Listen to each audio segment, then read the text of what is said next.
يا ولد السالفة ذي ما انا دخلتك بالله عادي. لا اله الا الله. هذه سالفة رجال ضافوه اخويانا عزيزين عليهم وبطيب. ايوه والله يوم جو ما ادري الا الباب يدق الرجال يدخل الحرمه قال يا بنت الحلال سوي لنا قهوه وشاهي الريجي اللي عندي في المجلس.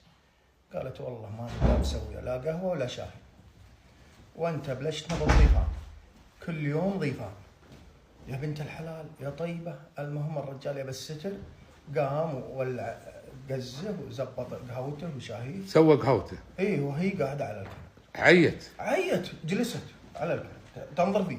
لا حول ولا قوه الا قال يا بنت الحلال فكيني من شرك خليني اسوي قهوتي. يوم اني اسوي القهوه هي تطلق لسانها عليه. حسبي الله. بالرياجيل ومن الكلام بعض الحريم ما هي متعوده على دق الرياجيل. ما هي متعوده على الكرم مو معودين. اي على الضيفان وعلى ما هي متعوده. يوم انه جاء عند خوياه وانه وجيههم مختلفه.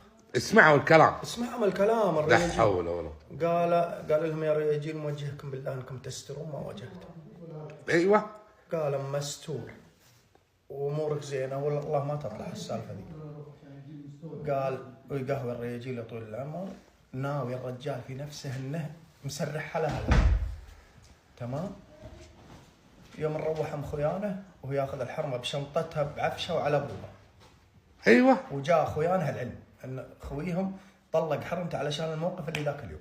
لا حول ولا. اي والله ويدورونه يدقون عليه قال لهم تعال حرمتك عندنا انت طلقت انت. المهم درب اخوياه انه طلق حرمته وقال يا ولد نفس الضيوف قال يا ولد رد الحرمه. قال والله ما عاد ترجع لي.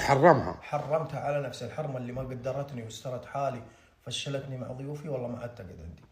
قالوا له ما دام انت ملزم ترى حرمتك عندنا. لا اله الا اصحابه يمونون عليه ويحبونه. قال لهم حرمتك عندنا وان شاء الله انها ابرك واطيب رب ضاره نافعه. لا اله الا الله. والحرمه اللي ما تستقبل الضيوف. نعم. وتستر حالها وحال زوجها. هذه وش الفائده منها؟ انا جايبها كنبه في البيت. وتزوج وبالشرك ارزقها الله ذريه